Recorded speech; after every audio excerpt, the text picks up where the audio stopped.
So we are recording this session with permission from you. You have issues with write from repeat sentence and write from dictation, right? Right from dictation actually मैं आपको शुरू से बता दूं, जैसे read aloud है। अब जैसे मैं एपे यूनी में देती हूँ ना, App अपना you. जो मैं रीड अलाउड करती हूँ, तो उसमें मुझे हम्म 60-65। हम्म और सेम अगर मैं किसी दूसरी ऐप में दे रही हूँ जैसे PTE 1 है, उसमें मेरे इजीली 80 के आसपास आ जाते हैं। आई डोंट नो कौन सा एआई सही है कौन सा नहीं है। तो मुझे थोड़ा इसमें कंफ्यूजन रहता है, क्योंकि एपी यूनी में तो मेरा स्कोर काफी लो आता है। बाकी एक दो साइट्स हैं जो दूसरी एप्लीकेशन है, उनमें मेरा सही आ जाता है।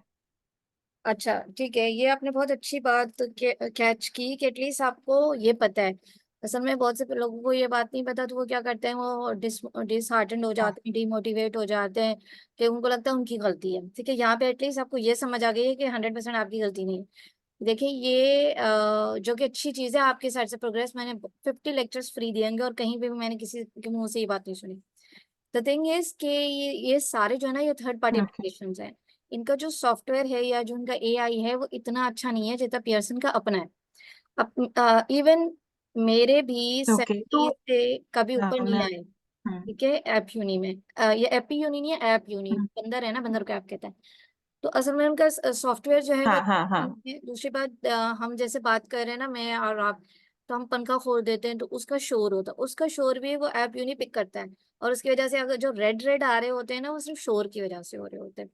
एक तो पंखे का शोर है, फिर नहीं, लैपटॉप। लेकिन यार कनाडा में तो यहाँ पे कोई फैन नहीं चलता, कुछ नहीं चलता। आई डोंट नो मेरा फिर भी क्यों स्कोर फिर आता है, भी मैक्सिमम वो रेड में ही रहता है। अलाउ मी मैं टू जितना फिनिश। भी क्लियर बोल लूं। हाँ, अलाउ मी टू फिनिश। दूसरा, लैपटॉप हम यूज करते हैं वो भी एको करता है। ठीक है, तो डिवाइसेस का भी इशू है।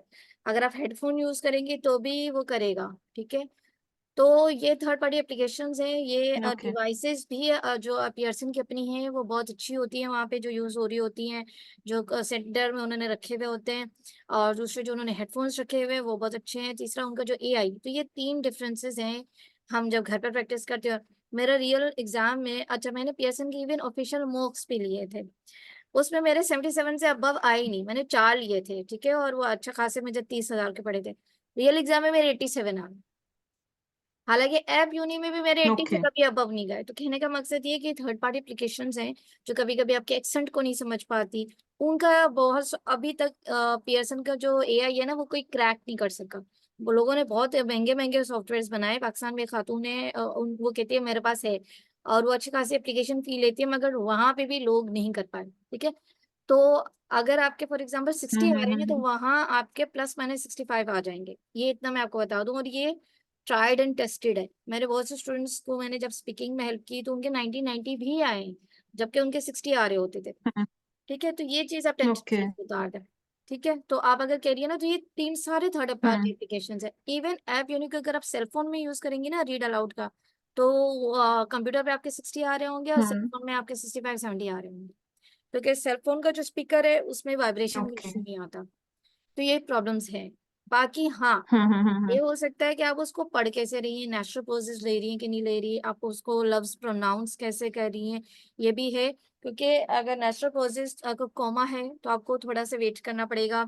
ऐप यूनी का थोड़ा सा ये है कि अगर फास्ट आप भाग भाग के बोलो ना, तेज तेज बोलो, फास्ट फास्ट बोलो, तो ऐप यूनी फ्लुएंसी के मार्क्स देती है। अगर आप नॉर्मल टोन में बात करते हो, जैसे मैं और आप बात कर रहे हैं, मैं भाग नहीं रही, ठीक है, तो अगर आप नॉर्मल टोन में ऐप यूनी पे बात करते हो तो वो मार्क्स गिरा देता है। ये भी इशू हम्म। है ऐप यूनी में। अगर आप बहुत सीरियसली हम्म। बोलेंगे ना, we are trying to say that this is happening in the, और कोई नेचुरल पॉजेज नहीं लेंगे, comma full stop natural pauses है, तो आपको मार्क्स देगा। हम्म। मगर रियल एग्जाम में ऐसा नहीं होता। रियल और एग्जाम, एआई में, या एआई में भी आपको फास्ट ही बोलना होता है? किधर? एआई, ये सॉरी, जो रियल एग्जाम रहता है उसमें भी आपको फास्ट नहीं बोलना नहीं होता है, या नहीं, जैसे आप नौ, जैसे आप और मैं नॉर्मल अभी बात कर रहे हैं? Normal normal. क्योंकि होता क्या, फास्ट बोलने से एक ही होता ओके। है कि आप लफ्जों को खा जाते हो, चबा जाते हो। ठीक है, और दूसरा आपके दम घुटने लगता है हम्म। और आप फंबल करना शुरू कर देते हो। चौथा ये होता है कि जी कोई ऐसे लफ्ज है जो आपको नहीं आ रहे हैं, जैसे किसी का नाम है, जैसे मेरा एक रीड अलाउड आया था, उसमें जो पूरा पैराग्राफ था वो किसी इंटरनेशनल ऑथर्स का था, शायद फ्रेंच थे, जर्मन, और उसमें 8-9 वर्ड्स ऐसे थे मैं नहीं बोल पा रही। जाहिर सी बात है, हमें नहीं पता ना उनके नाम कैसे प्रोनाउंस होते हैं, तो वो गलती ही होगी। हम्म। ठीक है, तो तो इसलिए अब ओके। अगर आप फास्ट बोलेंगे और वो लफ्ज आपको पढ़ना नहीं आ रहा तो आप फंबल कर जाओगे। तो नॉर्मल, जिस हमें शुरू हम्म से बचपन से सिखाया हम्म जाता हम्म था कि एक नॉर्मल टोन में आपने बात करनी है, तो अपने बात ही नॉर्मल टोन में करनी। ये मैं अपने पर्सनल एक्सपीरियंस से बता रही हूँ। आई डोंट नो मैंने अपना स्कोर अपने आपके साथ शेयर किया कि नहीं। मेरे 87 आए स्पीकिंग में। ओके तो ये बहुत सी ट्रिक्स हैं जो बहुत से लोगों ओके को ओके नहीं पता, या बताते नहीं है, या अगर बता भी दो तो वो उस पर अमल नहीं करते। इसके अलावा और बताऊं? हम्म। इस अब जैसे उसके अलावा आपका ये हो गया, रिपीट रीड अलाउड के बाद आ गया आपका रिपीट सेंटेंस। मैं मेमोराइज नहीं कर पाती बिल्कुल भी कि वो क्या बोल गया। एक्चुअली मेरा इंग्लिश इतना अच्छा है नहीं, ठीक है, तो समझ में आता है, लेकिन जब बोलने लगूं तो एकदम से मेरे दिमाग से निकल जाती है कि वो क्या भूल गई। देखिए इसका तो भी मेरे को थोड़ा रिपीट। इसका असल हम्म में ट्रिक है। ट्रिक ये है कि आप इनिशियल्स लिखें। इनिशियल्स कैसे कहते हैं? जैसे आपका नाम है सेशा अग्रवाल, तो एस और ए हम्म आपकी इनिशियल्स है। हम्म तो इसी तरह जो सेंटेंस कह रहा है ना, जैसे I went to the library yesterday to buy a book, तो आई वेंट का डब्ल्यू, टू का टी, वेंट टू लाइब्रेरी का L, to to buy the hmm book आप टू लिख दें, द का टी लिख दें और बुक का बी लिख दें। इससे क्या होगा, जब आप बोल रहे हो और लिख रहे हो, इसको इनिशियल्स कहते हैं। कोशिश करें कैपिटल लेटर में लिखें। लिखें भी, साथ साथ बोलते भी जाएं। ठीक है। इवन उसकी रिकॉर्डिंग कंप्लीट हो जाएगी, बट आपने मेमोरी में रखा हुआ है, राइट? तो मेमोरी में भी जो चीज हम्म रखी हुई है ना, उसको लिख लें। ताकि एटलीस्ट ये होगा कि आपकी हम्म सीक्वेंस आउट नहीं होगी। ठीक है। अब आधी बात याद रह जाती है, आधी, और ये भी नहीं याद रहता कि उसने कुड कहा था, वुड कहा था या शुड कहा था। तो कुड अगर होगा तो सी लिखोगे हम्म डेफिनेटली, वुड होगा तो डब्ल्यू लिखोगे, शुड होगा तो एस लिखोगे। ये बात। दूसरा, कभी कभी याद नहीं रहता कि उसने वीक कहा था या वीक्स कहा था, सिंगुलर कहा था या प्लूरल कहा था, बुक कहा था हम्म या बुक्स कहा था।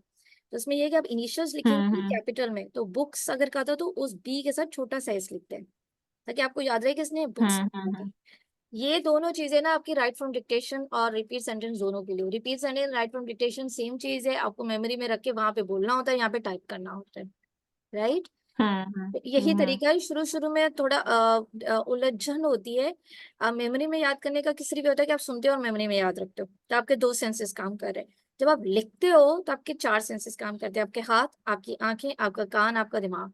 तो क्या होता है कि चारों में से कोई ना कोई ऐसा होता है, जो वो शाहरुख खान का डायलॉग है ना, कि सब मिलके इस काम में लग जाते हैं कि किसी तरह आपका काम हो रहा है। तो अगर हम्म आंखों को याद नहीं रहता तो दिमाग याद दिला देता है, अगर दिमाग को याद नहीं रहता तो कान याद दिला देता है, कान को याद नहीं रहता तो हाथ याद दिला देता है। जैसे हम बच्चे होते थे तो हमें मैम असाइनमेंट देती थी कि बुक से देख के कॉपी में ये क्वेश्चन लिख के आओ। तो हम मैं भी ये सवाल पूछती थी कि किताब में लिखा हुआ है तो दोबारा उसको मैं कॉपी में क्यों लिखूं? ये क्या डबल डबल काम हो रहा है? तो उससे क्या होता है कि जब आप हम्म लिखते हो तो चार चार सेंसेस काम कर रहे होते हैं, आपकी पूरी टेंशन होती है एंड आप याद कर लेते हो। तो आप इनिशियल्स लिख के करने की कोशिश करें। जो छोटा जुमला होता है उसको सारी इनिशियल्स लिख लें। कभी कभी इनिशियल्स लिखते लिखते रिकॉर्डिंग शुरू हो जाती है, तो कोई बात नहीं, दो शुरू के 2-3 सेकंड्स अगर आपके मिस हो गए तो इट्स ओके। आप थोड़ा बाद में भी स्टार्ट कर सकते हैं। वो जो रिकॉर्डिंग चल रही होती है वो काफी लंबी होती है। ठीक है। अच्छा, ये भी है। और अगर जुमला बहुत लंबा है तो आधा शुरू का लिख लें और आधा मेमोरी में रखते हैं। ठीक है। क्योंकि ओके जब आप सारा लिखने लगेंगे तो आपका अच्छा खासा सेकंड्स जो है वो रिकॉर्डिंग शुरू हो जाएगी और अच्छे खासे सेकंड्स आपके मिस हो जाएंगे। तो 12 सेंटेंसेस आते हैं ना, तो वो किसी वजह से 12 देते हैं। कुछ ऐसे होते हैं जिसमें किसी कंट्री के एक्सेंट है, किसी में वो आपको 12 डिफरेंट तरीके से जज कर रहे होते हैं, चेक कर रहे होते हैं। रीड अलाउड अगर 5 है तो वो आपको 5 डिफरेंट तरीके से चेक कर रहे होते हैं, डिफरेंट सिचुएशंस। कहीं पे एस एस वाले वर्ड ज्यादा होते हैं, कहीं पे ईडी वाले वर्ड ज्यादा होते हैं, कहीं पे ऐसा होता है कि जिसमें बहुत ज्यादा नेचुरल पॉजेज होती हैं।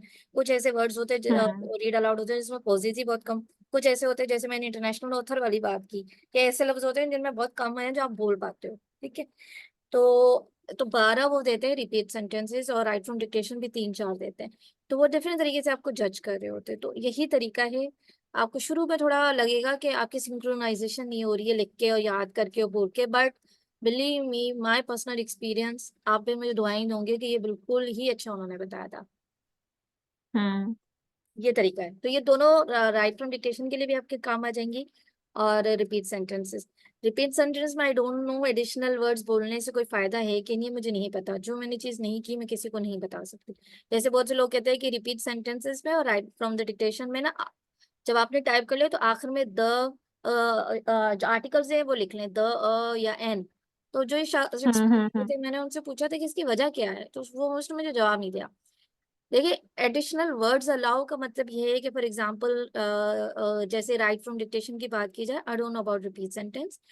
राइट फ्रॉम डिक्टेशन में एडिशनल वर्ड्स का ये है कि अगर आपको याद नहीं रहा उसने बुक कहा था या बुक्स कहा था, तो मैंने खुद दोनों हम्म लिखे, बुक भी लिखे बुक्स भी लिखे। हम्म हम्म स्टूडेंट कहा था या हम्म स्टूडेंट्स कहा था, वाइफ कहा था या वाइफ्स कहा था, गर्ल कहा था या गर्ल्स का, बस सिंगुलर प्लूरल का जहाँ मुझे डाउट था वहाँ मैंने खुद दोनों वर्ड्स लिखे हैं। बाकी एन का तो पता चल ओके। ही जाता है ना कि कहाँ आप लिखेंगे और कहाँ आप एन लिखेंगे। हम्म कॉमन सेंस की हाँ बात हाँ है, हाँ हाँ इतना में सेंस है। तो लोगों को ये लगता है कि जी हम्म एडिशनल वर्ड्स का मतलब है द लिख दे, लिख दे, एन लिख दे। ये एडिशनल वर्ड्स नहीं है। एडिशनल वर्ड्स के अगर आपको कंफर्म नहीं था कि उसने क्या कहा, रिकॉग्नाइज में भी आपको थोड़ा हम्म सा ये हो रहा है कि मुझे जेड वाला लिखना चाहिए या एस वाला लिखना चाहिए, ठीक है, तो ये एडिशनल वर्ड्स का मतलब है। हम्म हाँ। हाँ, अगर एडिशनल वर्ड्स का ऐसे है जैसे हम्म वरुण की एक वीडियोस में वो ये कहता है थैंक यू। तो वो कहता है कि अगर आपको मेमोरी में भूल रहा है कि आपने क्या लिखा था, तो आपको लगता है कि आपने बहुत कम बोला है, तो आप थैंक यू लिखते बोल दें। आप तो जाहिर सी बात है, नकुल ने माशाल्लाह इतनी प्रैक्टिस की हुई है, वरुण ने, नकुल ने, वो हर 6 महीने जाके टेस्ट देते हैं, तो उनकी ना हाथ पक्का हो गया जैसे कहते हैं ना। तो हम लोग जो फर्स्ट टाइम दे रहे हम्म होते हैं तो हम एक्सपेरिमेंट्स नहीं कर सकते। अगर आप if you can afford it to take so many chances, तो फिर ठीक है, मगर अब हमारे यहाँ वो टेस्ट पड़ता है 70,000 रुपीज का। बैंक टैक्स अलग लेती है, गवर्नमेंट टैक्स अलग लेती है, तो हमारे ओके। लिए एक्सपेरिमेंट्स करना मुश्किल है। हम्म तो हम कोशिश करते हैं कि अपनी तरफ से बेस्ट करें, हम्म परफेक्ट करें। सिंपल है, देखें, जब एक सवाल होता है इसकी एक आंसर की होती है, तो जो सवाल है ना उसी के अंदर ही आपका आंसर है। ऐप यूनिक हम्म पियर्सन की ये अच्छी चीज है। सिर्फ ये है कि आप वो बात बोले, पूरा पूरा उसको कंटेंट प्रोवाइड हम्म करें, प्रॉपर प्रोनाउंसिएशन के साथ, विदाउट इन्फ्लुएंसी इशू, और ग्रामर ग्रामर को थोड़ा ख्याल रखते हैं कि कहाँ पॉजेज लेने, कहाँ नहीं पॉजेज लेने, और कहाँ सिंगुलर कहना है, कहाँ प्लूरल कहना है, कहाँ टेंसेस का आपने, अगर आपने ऐसे फॉर एग्जांपल पास्ट टेंस में लिखा है तो कंटिन्यू करें, पूरा पास्ट टेंस में लिखें। अगर प्रेजेंट फॉर्म में लिख रहे हैं तो पूरा प्रेजेंट फॉर्म में लिखें। अगर एक्टिव वॉइस में लिख रहे हैं तो पूरा, क्योंकि वो फिर ग्रामेटिकली गलत हो जाता है ना, कि कहीं आप सिंगल प्रेजेंट में जा रहे हैं, कहीं आप पास्ट हाँ में। नहीं नहीं फिर दूसरा ये कि अगर आपको नहीं पता हम्म कि हैव था या हैज था या हैड था, तो एडिशनल वर्ड्स जो राइट फ्रॉम डिक्टेशन का है उसमें आप हैज, हैव, हैड लिख दो। मगर जहां तक मुझे याद हम्म पड़ता है, मैं क्वेश्चन टाइप कर रही थी, मुझे याद पड़ता है कि 11 कुछ हद तक उसने एडिशनल मुझे वर्ड्स लिखने दिए, उसके बाद मैं टाइप नहीं कर पा रही थी। आई रिमेम्बर ऐसा क्वेश्चन अच्छा। था। हाँ, तो एडिशनल भी कुछ हद हम्म तक वो आपको लिखने देता है, 3 वर्ड्स या 4 वर्ड्स या 5 वर्ड। अब कुछ लोग कह रहे हैं कि एडिशनल हम्म वर्ड्स लिखने से मार्क्स गिर रहे हैं। अब उसमें मसला ये है कि आपका रिजल्ट आने के बाद नहीं पता चलता कि जो मैंने एडिशनल लिखे उसमें मेरे मार्क्स गिरे कि नहीं गिरे ना, क्योंकि आपको तो सिर्फ आपके स्कोर्स आ रहे होते हैं और ब्लू लाइनें ही आ रही होती है। हम्म तो ये ओके। सारे। हाँ। अच्छा, हम्म। जैसे अभी उसमें जैसे राइटिंग वाले सेक्शन में, जैसे पहले जैसे ऐप यूनी में मैं देखती थी तो उसमें राइट ऐसे आता था। अब लेकिन उसे चेंज करके राइट ईमेल कर दिया है, तो ये एक्चुअल एग्जाम में भी ऐसे की जगह ईमेल ही आ रहा है। नहीं नहीं, ऐसा नहीं है। असल में उन्होंने ना पीएसए ने एक कनाडा का कर दिया। कनाडा वाले ये कह रहे हैं कि अगर आपने इमिग्रेशन करनी है तो आपने पीटीई कोर देना है। और हाँ अगर, पीटी। हाँ, और जो ऑस्ट्रेलिया या बाकी जगहों के लिए है वो पीटी एकेडमिक है। तो कोर में ये ऐसे की जगह ईमेल आ गई है।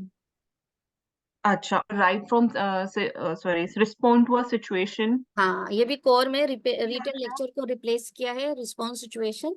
ये कोर के लिए है। अब अगर उनके ऐप यूनी का पेज देखे ना, जिसपे उन्होंने क्लियरली वो चीज दिखाई हुई है। ओके, रीड लेक्चर को आवाज, रिप्लेस कर दिया। आवाज चली गई आपकी। मैं कह रही हूँ रीड लेक्चर को रिप्लेस करा है ये आपके रिस्पॉन्ड टू अ सिचुएशन से। आवाज कट गई थी, दोबारा पूछे। मैं कह रही हूँ रिटेल लेक्चर को रिप्लेस करा है रिस्पॉन्ड टू अ सिचुएशन से। ये कोर कोर में है, एकेडमिक में नहीं। हाँ पीटी कोर।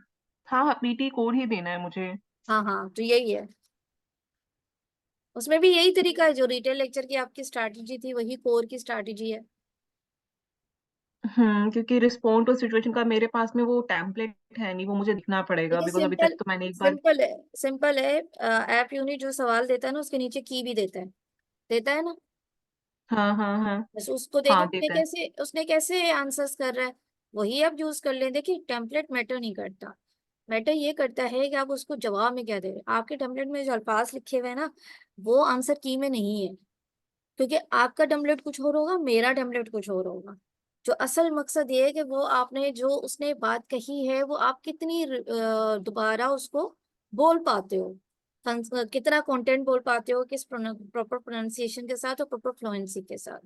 जो जो सवाल, जो जो वो कह रहा है आपके उसमें रिस्पॉन्स में, आपने वही बात कहनी है, मगर एक स्ट्रक्चर्ड तरीके से बात कहनी है। स्ट्रक्चर का सिर्फ ये मकसद ये है, ये टेम्पलेट का मतलब ही टेम्पलेट सैंपल है, कि आप ये नहीं कि हबड़ दबड़ में बोले जा रहे हो, एक यहाँ से बात जोड़ रहे हो, दूसरी बात जोड़ रहे हो। आप एक तरीके से स्टार्ट कर रहे हो, फिर लेके चल रहे हो, फिर एक एंड कर रहे हो। टेम्पलेट का मकसद सिर्फ ये है। बट आई डोंट नो, लोगों ने ना जो टेम्पलेट है उसको पता नहीं क्या टेक्स्ट बुक बना दिया है। बगैर उसके बगैर तो गुजारा ही नहीं। हम्म। तो मतलब ये कंफर्म है कि मतलब पीटीई कोर में ऐसे की जगह लेटर ही आएगा and respond to a situation आएगा पीटीई कोर में। देखिए एक सेकेंड, मैं आपके साथ ना शेयर करती हूँ स्क्रीन, हम्म कि आप खुद वहां से अंदाजा लगा ले, क्योंकि obviously this is the thing. और बाकी आप कंफर्म कर सकते हो, उनकी वेबसाइट पे लिखा हुआ है। और इवन अगर हम इनका पेज देखें ना, ऐप यूनी का, हम्म एक सेकेंड में स्क्रीन शेयर करती हूँ आपके साथ। बाकी आप पियर्सन की ना वेबसाइट, ऑफिशियल वेबसाइट पे आपको सारी चीजें मिलेंगी, वहां से आप कंफर्म करें। जो आप सवाल मुझसे पूछ रही है ना, वो वहाँ क्लियरली लिखा हुआ है। ये ना हो कि बाद में आप ये कहें कि मैम शाहरा ने इस तरह बताया था। तो हम्म। एक second, let me share the screen. Pearson की जो वेबसाइट है वो बहुत अच्छी है। वो आपको हर सवाल का उन्होंने जवाब दिया हुआ है वहाँ पे। जस्ट होल्ड ऑन सेकेंड, मैं स्क्रीन शेयर करूँ तो मैं वहां से थोड़ा प्रूव कर सकती हूँ कि ये जो आप पूछ रही है ये कैसे है। एक सेकेंड, होल्ड ऑन सेकेंड। हम्म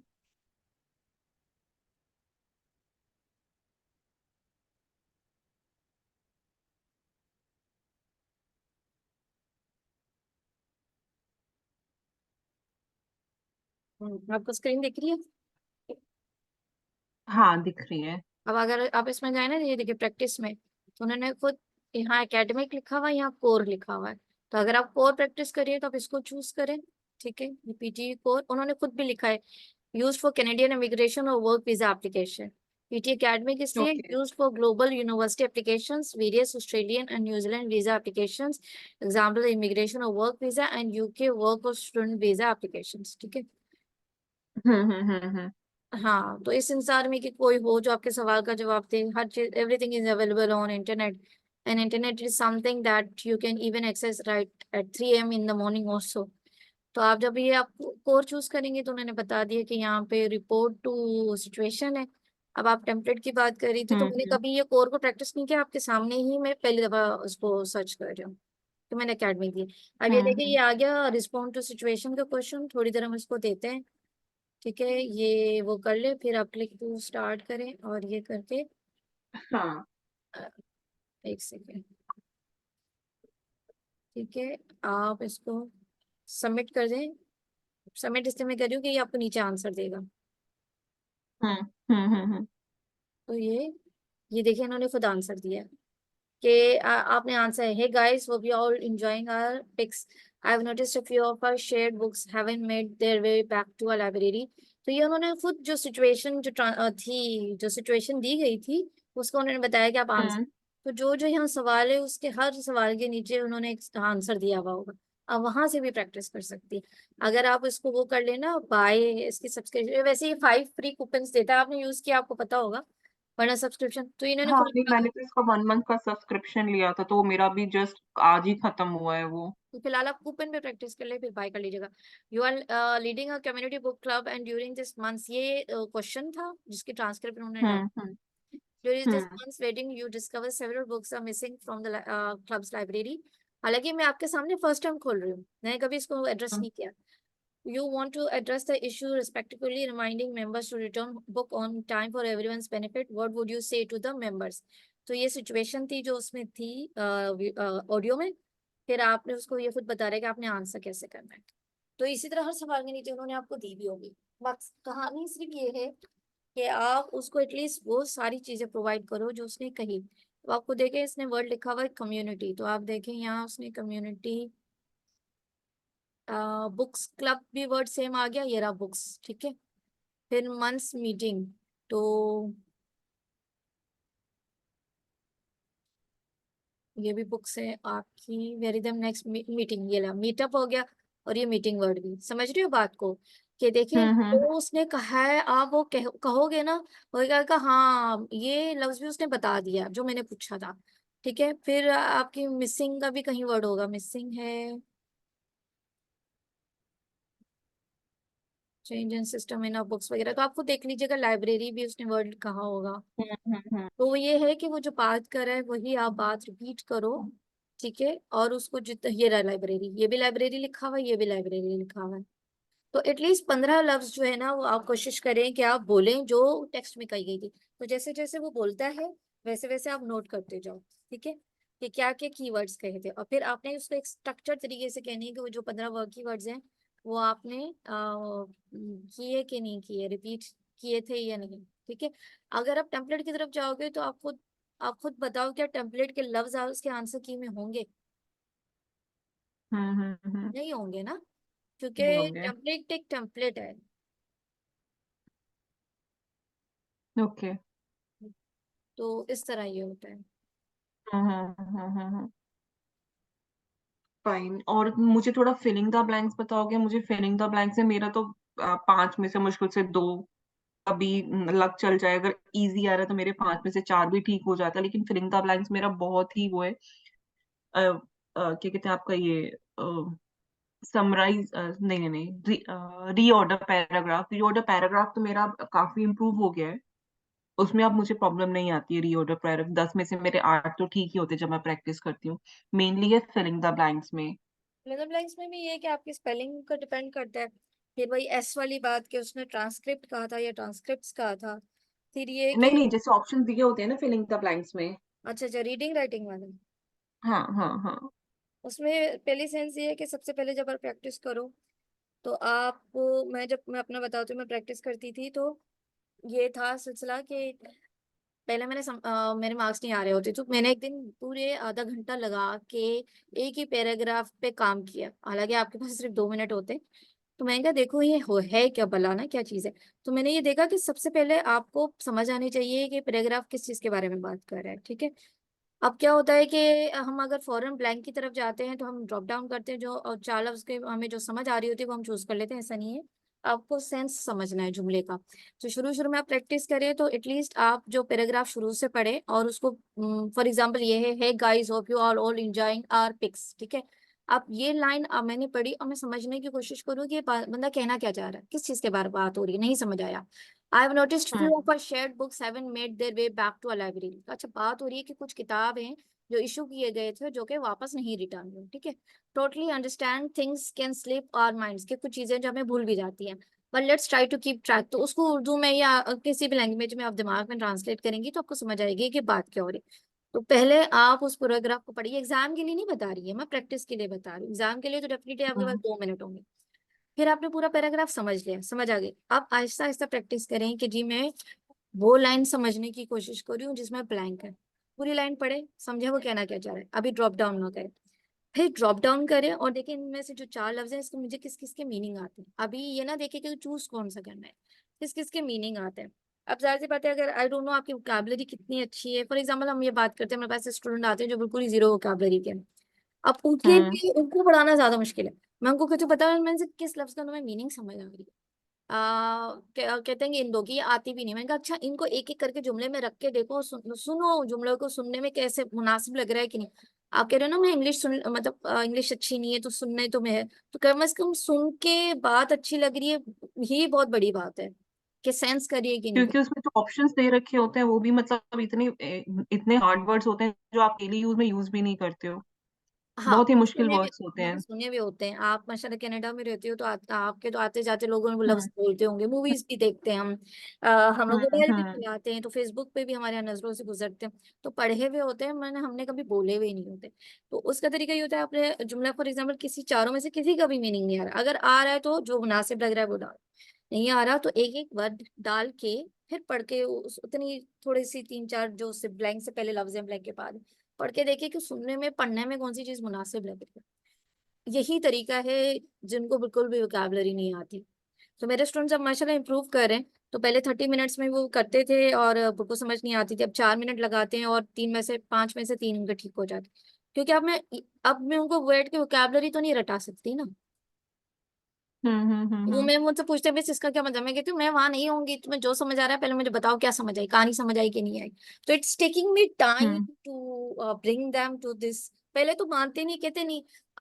मेरे जब स्टूडेंट्स ट्यूशन में आते, कहते नहीं नहीं आप हमें ना ग्रामेटिकल रूल्स और वो बता दे। मैंने कहा जब आपको सेंटेंस नहीं समझ आएगी तो द एन का मैं क्या दूं, हम्म। या वोकाबलरी भी रटवा दूं, ठीक है। और वो जो 4 ड्रॉप डाउन मेन्यूज हैं वर्ड्स हैं उनके चारों की मीनिंग में तुम्हें रटवा दूं, बट चूज तो एक ही करना है ना, वो तब जब आपको समझ होगी कि इसमें सेंस कौन सा वर्ड कर रहा है, जुमला कहना क्या चाह रहा है। हम्म। अब एक बच्चा और जो जैसे कि एपी यूनि में दिखाते हैं कि प्रिडिक्शन वाले होते हैं कि 1 वीक के प्रिडिक्शन है, तो उसमें से कुछ आता है प्रिडिक्शन में से? पता नहीं, मुझे अपना याद नहीं है, मुझे नहीं याद पड़ता कि मेरे प्रिडिक्शंस आए थे कि नहीं आए थे। वो हार्डली इक्का दुक्का ओके। होता है, डाइम इन अ डजन होती है।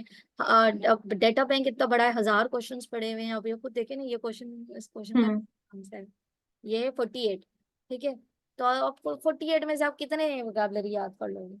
ये देखिए 48 हम्म। फॉर एग्जाम्पल ये इसके पड़े हुए, तो आप 48 की कितनी वोकैबुलरी याद कर लोगे। तो वो प्रिडिक्शंस आती हैं, बट कितनी बैठ के आप वो वोकैबुलरी याद करो। हम्म। ओके।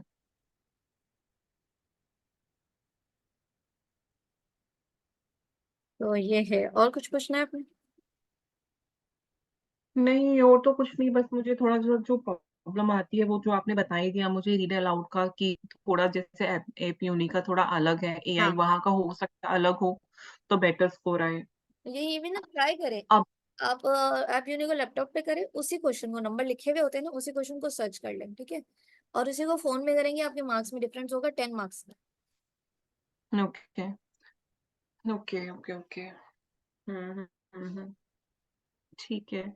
और जैसे अभी मैं मॉक टेस्ट देती हूँ, उसमें जैसे मेरा आता है ओवरऑल, जैसे एप यूनि में मैंने मॉक टेस्ट दिए थे, तो मेरा जो मैक्सिमम अभी तक आया है वो 59 ही आया है, और ओवरऑल जो स्कोर आपका है। डिजायर्ड कितना है। डिजायर मुझे एटलीस्ट मेरा है कि मेरे को 70 तक पहुंचना है। तो आप प्रैक्टिस करते जाओ, और प्रैक्टिस के में भी ये नहीं है कि आंखें बंद करके प्रैक्टिस करो, वो देखो कि आपकी गलती कहाँ पे, उसको सुधारने की कोशिश करो। अब जो गलतियां जैसे आपने मुझसे पूछी, अब मैंने कहा था कि मैं एक ही मतलब फ्री डेमो दूंगी और ये सारा, तो सिंपल है, आप यूट्यूब पे जाएं और उस पे देखें, सर्च कर लें कि मुझे ये प्रॉब्लम आ रही है, जैसे पिच की प्रॉब्लम आ रही है। आप सर्च करें, हम्म डिफरेंट वीडियोस देखें, नकुल की देखें, वरुण की देखें। हर सवाल का जवाब उस पर है दिया हुआ है। इवन आप मेरी वीडियोस चाहे देखना चाहे तो देख सकते हैं, क्योंकि मैंने खुद, मुझे प्रॉब्लम्स आती थी। और हमारे पाकिस्तान में कोचिंग सेंटर्स हैं खुले हुए, मगर उसमें से आधे से ज्यादा लोग फ्रॉड है। खुद या उन्होंने टेस्ट नहीं दिया हुआ होता, या उनको टेस्ट दिए हुए 4-4 महीने भी हुए, उनको खुद नहीं पता ये पीटी है क्या। बस वो एक हम्म। जो है वो एक चल रहा है, जो दिखता है वो भी एक, I don't know what is happening. तो मैंने खुद इतनी कोशिश की किसी कोचिंग सेंटर में, तो मुझे जब नहीं कुछ समझ आया तो मैंने खुद हाथ पांव मारे, डिफरेंट वीडियोस देखी, किसी की वीडियो ने मुझे शूट किया, किसी को नहीं किया। आंखें बंद करके भी आपने वीडियोस को फॉलो नहीं करना। किसी का हम्म टेक्निक स्ट्रैटेजी आपको सूट करेगी, किसी की नहीं करेगी। अब कुछ लोग हैं जो वो कहते हैं कि हमसे इनिशियल्स नहीं हो पाते, मुझसे इनिशियल्स हो गए, हम्म क्योंकि मेरा रट्टा बहुत बुरा है। ओके। जैसे आपने कहा मेमोरी, तो जिसका रट्टा अच्छा होगा ना उसके हम्म लिए वो मेमोराइज करना अच्छा है। मेरे लिए मेरा रट्टा बहुत बुरा है, मुझसे रट्टा नहीं लगता, तो मैं उसको लिख लेती थी। हम्म तो द थिंग इज प्रैक्टिस, और आपने खुद गोल लगाना, गोल देने अपने आप को कि आज मेरे अगर 59 है ना, तो कल मैंने 60 लेने। बट वो देख आप वो जब मूव कर लेते हो तो नीचे एनालिसिस दी हुई होती है ना, तो आप खुद अपनी एनालिसिस करें, जिस क्वेश्चन में सबसे ज्यादा मार्क्स आए जाके देखें कि अब इससे मैं बेटर कैसे करना है। तो अपना खुद क्रिटिक बने। अगर you want to do a self study तो बी योर ओन क्रिटिक। और आपको है कि 59 आए, आप गोल करें कि नहीं नेक्स्ट क्लास में मैंने 60 लेने हैं, मतलब नेक्स्ट मॉक में। फिर उसके बाद 70 लेने हैं। हम्म। फिर ये देखते जाना है कि जी कहाँ मुझे मिस्टेक हुई है। आई डोंट नो, यही मैं पता नहीं, इसलिए, अभी जैसे अब मेरा एग्जाम है 23rd को है, हाँ तो आप डेली 23rd दिन मई में, को। आई डोंट नो आपके पास टाइम कितना होता है, try to do 2 mocks daily. एक एक सिटिंग में कर ले, दूसरा अगर नहीं भी फिनिश होता है तो उठते बैठते चलते फिरते कर लें। रीड अलाउड के 2-3 क्वेश्चंस किए, फिर खाना खाने चले गए या नहाने चले गए, फिर 2 क्वेश्चंस कर लिए। हम्म। तो वो आप उसको कर लें। बट दूसरा मुझे समझ नहीं आता ना कि लोग प्री बुक क्यों कर लेते हैं। देखिए मैंने तब तक नहीं किया था जब तक मुझे दिल से आवाज नहीं आई कि यस यू आर रेडी। तो आप पाकिस्तान में जो है वो कहते हैं कि जी 24 आवर्स एटलीस्ट हमें दें बुकिंग के लिए। तो मेरी अगर हम्म टेस्ट हो ना, मैं मेरे अगर बस में 1 घंटा पहले भी होता ना तो मैं कर लेती। तो जब मैंने दिल से आवाज आई कि yes you are ready now go for exam, तो ही मैंने बुक कराया। और मेरा मंडे को टेस्ट था, मैंने संडे को बुक कराया। तो हम्म पैसे मतलब 70,000 बहुत ज्यादा अमाउंट थी ना, तो मैंने कहा कि नहीं, जब तक मैं रेडी नहीं होंगी मैं नहीं टेस्ट दूंगी। तो मैंने इसलिए प्री बुक नहीं करा। अब आप हम्म। स्ट्रेस हो रहा है ना आप तो। हाँ वही, अब stress है फिर क्या है, मेरे हस्बैंड मेरे पे डिपेंडेंट है कि मतलब अब जैसे उन्होंने आइल्स किया था तो आइल्स में उनका CLB 7 आया था, तो बट उन्हें CLB 9 चाहिए। तो ही ही इज कंफ्यूज कि मैं PTE करूं, क्योंकि 9 बैंड लाना थोड़ा मुश्किल है। हाँ, अब मेरी कि सजेशन से ये, मैंने 2 दफा आइल्स दिए हैं, उससे पहले भी एकेडमिक और जर्नल दोनों 700 मेरे ऊपर नहीं गए। मैं यूजली स्टूडेंट्स को ये कहती हूँ कि अगर आपको कम 5.5 वगैरह चीजें चाहिए ना, तो फिर आप आइल्स की तरफ जाओ। फिर कंपेटिवली आइल्स इजी है, पीटीई मुश्किल है। अगर आप हाई बैंड लाना चाह हम्म रहे हो ना, फुल मार्क्स, तो फिर पीटीई की तरफ जाओ, क्योंकि हाई हम्म। मार्क्स में पीटीई इजी है, आइल्स मुश्किल। ओके, तो आप क्या सजेस्ट करते हो कि अगर जैसे उन्हें आई CLB 9 चाहिए, तो उसके लिए आइल्स करें या PTE करें?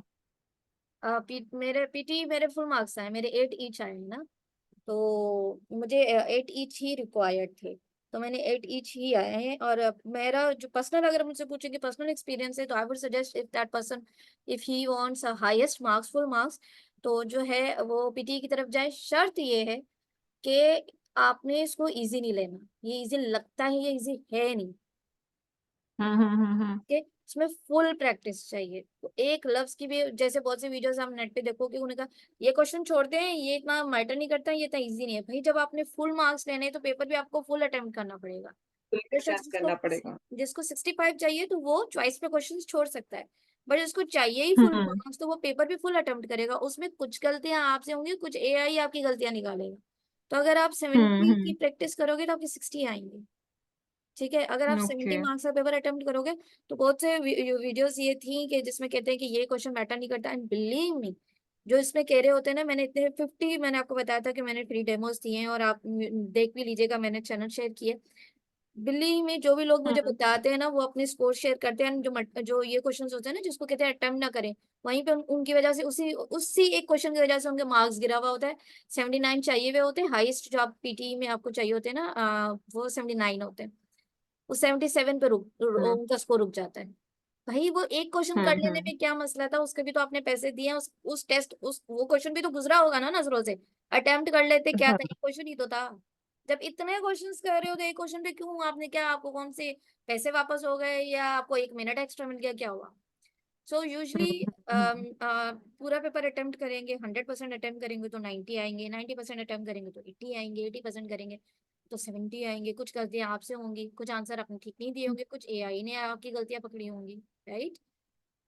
Yes yes yes. And again, practice makes a person perfect. क्योंकि डेटा बैंक इतना बड़ा है कि आप कुछ क्वेश्चंस प्रैक्टिस करके जाते हो और कुछ और वैरायटी आ जाती है। जैसे मैंने बताया कि रिपीट सेंटेंस वो 12 देते हैं, क्योंकि हर क्वेश्चन की अपनी एक वैरायटी है। हर क्वेश्चन की अपनी एक सिचुएशन है। इसी तरह रीड अलाउड डिफरेंट पांच छह देते हैं।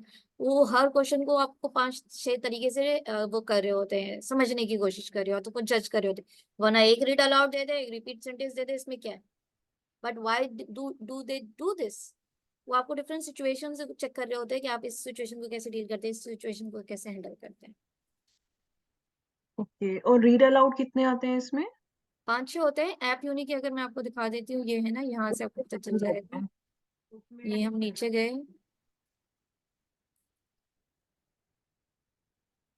ये है मटेरियल्स। ठीक है, मटेरियल्स पे ये अगर आप खोलेंगे, तो उसने उन्होंने ब्रेक डाउन दिया हुआ है। ये क्लियरली रीड अलाउड है, 5 से हाँ 6 से 7 आ जाते हैं।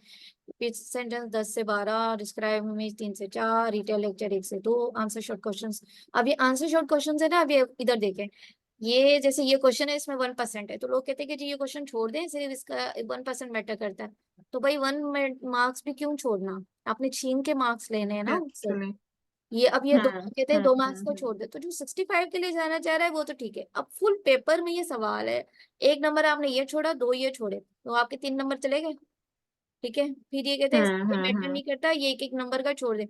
तीन चौथा ये मार्क्स आ गया, पांचवा ये आ गया, और ये इंटरकनेक्टेड है, ये भी आपको पता होगा कि एक क्वेश्चन अगर अच्छा होता है हम्म तो दूसरे मॉड्यूल में भी वो अच्छे मार्क्स देता है, अगर एक में आपके मार्क्स गिरे तो दूसरे। अब अगर एक इधर नंबर है तो एक इधर भी दे रहा है, तो ये दो हो गए। अगर if you are not giving much importance to this question only because ये 1% है, 1% इधर है 1% इधर है, ये 2% हो गया। ठीक है, क्यों हम्म छोड़ना है भाई आपको? देखिए एक एक नंबर वाला, एक दो तीन चार पांच, ठीक है, पांच क्वेश्चंस हैं तो 5 मार्क्स बहुत बड़ी बात है, it's not a joke. Hmm answer sheet question पे बहुत सी वीडियोस लोग कहते हैं कि छोड़ दे भाई, क्यों? ये 5% देता है आपको रीडिंग में, स्पीकिंग में, और 4% देता है आपको हम्म लिसनिंग में, और 5 और 4 का एवरेज निकालेंगे वो, तो एटलीस्ट 4 मार्क्स बन गए, एवरेज हम्म देते।